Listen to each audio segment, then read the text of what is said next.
alone for streetlights cannot be compared to any other county. That is what the Urban Areas and Cities Act is for.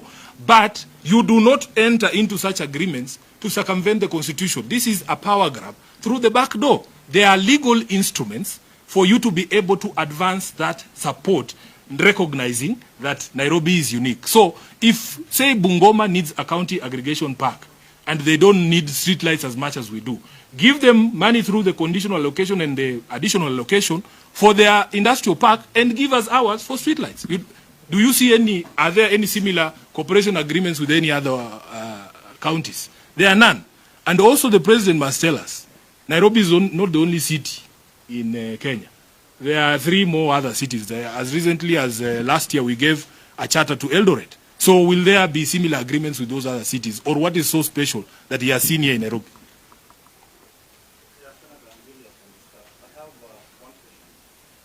This act less than 18 months to the 2027 elections.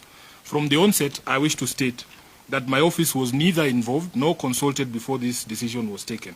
Indeed, the so-called cooperation agreement itself acknowledges that no public participation was conducted prior to the signing yesterday, a violation of the Constitution that is too egregious to ignore.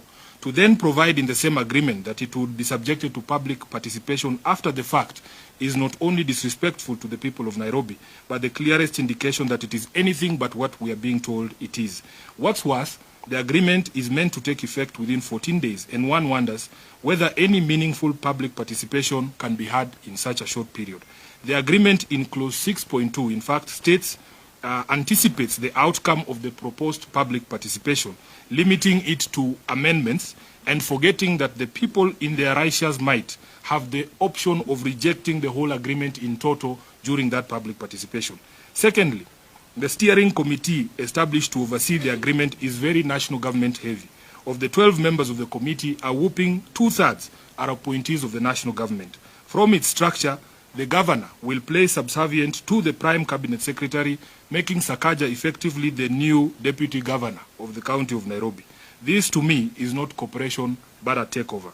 Thirdly, just last week, the governor of Nairobi, City County, Johnson Sakaja, in his address to the County Assembly of Nairobi, derided what he termed the NMS experiment that left us with a Kenya shillings 16 billion hole in pending bills, and vowing to never engage in similar misadventure.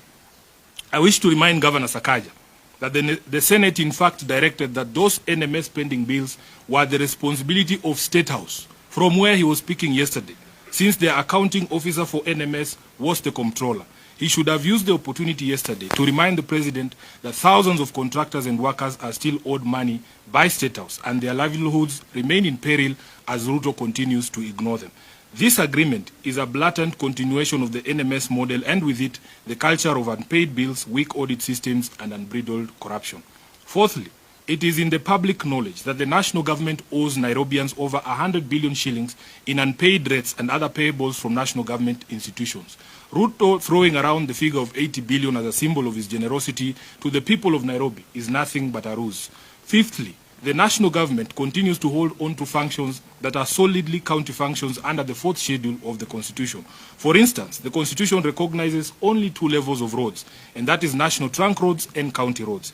Kenyans must note that national government agencies like Kura and Kera continue to insist on doing roads in Nairobi when they clearly need to hand over those roads and the attendant resources to the county government of Nairobi. In fact, the late Baba Raila Amolo Odinga repeatedly called for the disbandment of these 2 agencies, going so far as including the full unbundling of the functions in the MOU he signed with President Ruto in March of 2025.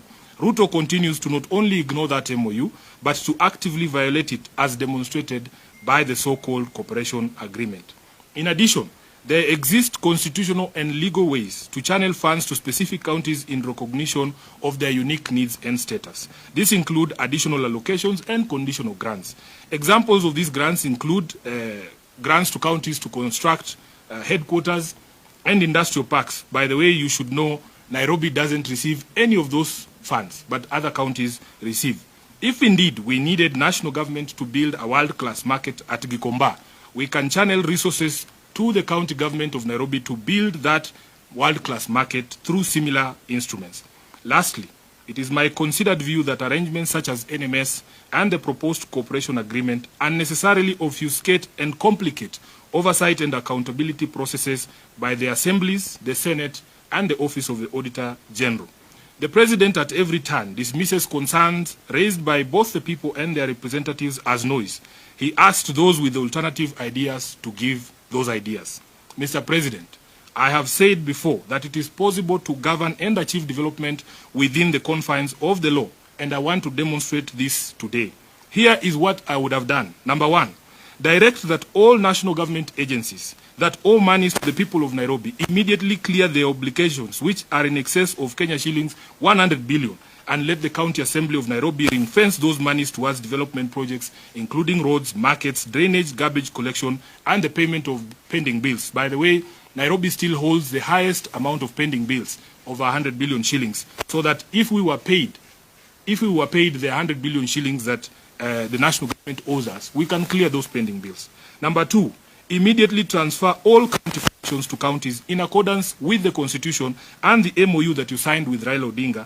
Dissolve Kura and Kera as per his advice and channel all their budgets to the Nairobi County government to do our roads. Number three, utilize existing legal instruments such as Kara and conditional grants to channel additional funds to Nairobi for streetlights and markets, noting the unique security needs of the capital county. 4. Direct Treasury to honor the disbursement schedule passed by the Senate that legally requires them to transmit county shareable revenue by 15th of every month. You have heard us in the Senate complain of frequent delays, and the Council of Governors as well, frequent delays in disbursement of the shareable revenue, which is part of the problems, the causes of the problems in the counties. And you have heard that a state institution such as State House has already expended its entire budget 4 to 3 months before the end of the financial year. Yet, county governments are behind 3 to 4 months in terms of receipt of their allocation. So you see, Mr. President, it is possible to remain faithful to your oath of office. We want development, but only if undertaken in strict accordance with the Constitution. This is, in fact, is the very foundation of leadership. I want to take this opportunity to urge both parties, my governor, Sakaja, and the President, to shelve this agreement in the public interest and maintain fidelity to the Constitution through those ways that I have suggested to them. I thank you. This is my statement. I will take questions, if any. Yes.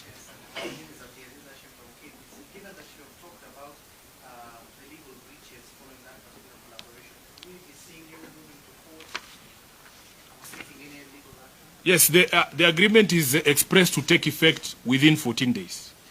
Now, I have publicly called on them to explore legal and constitutional means to be able to achieve all the things that they wanted to achieve in that agreement. If it is not possible for them to consider this request by the Senate of the People, we will use all available means, legal and otherwise, to be able to enforce adherence to the Constitution, including through our Senate committees. And this matter will find itself in the floor of the Senate very soon, as you will see. Senator, you talked about the audit and oversight. Absolutely. Of the 80 billion. This is what happened with NMS. If this cooperation or collaboration goes on, will be oversight in this? That is the question. That is a very fantastic question, and that is what I have said in the statement here, that it actually complicates the audit process. Do we call this committee to the Public Accounts Committee? When the Auditor General goes to do her audit at the county government, and she's told, oh, some of the documents are at National Treasury, the others are sijui where, it becomes very difficult for her to do her job. And that is why we are saying, let us maintain fidelity to the Constitution. There are ways to channel monies. For instance, I've given you the example of county aggregation parks. Nairobi does not get any money for building of an aggregation park. If you ask the governor himself, he will say his priority is a market at Gikomba. Why can't we use the same instrument to give us money to do the market at Gikomba? So that is what we are saying. It actually complicates the audit process and the oversight process. Yes. My name is Omar of the West. Yes. Senator, is it enough to tell the President and the governor to share that agreement now that they are working backwards, signing and then going to public participation?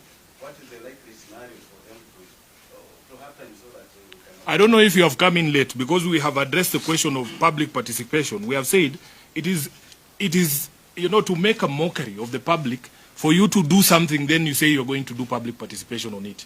It means that you've already made up your mind and that you're going to do an exercise that is cosmetic.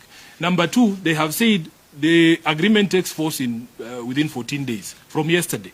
That tells you that we have under 13 days to be able to complete that public participation. I've also pointed out to you that if you read at the agreement at clause 6.2, they are saying any amendments that will arise from the public participation will be included. They are not anticipating a scenario where the people of Nairobi say we are rejecting the entire thing.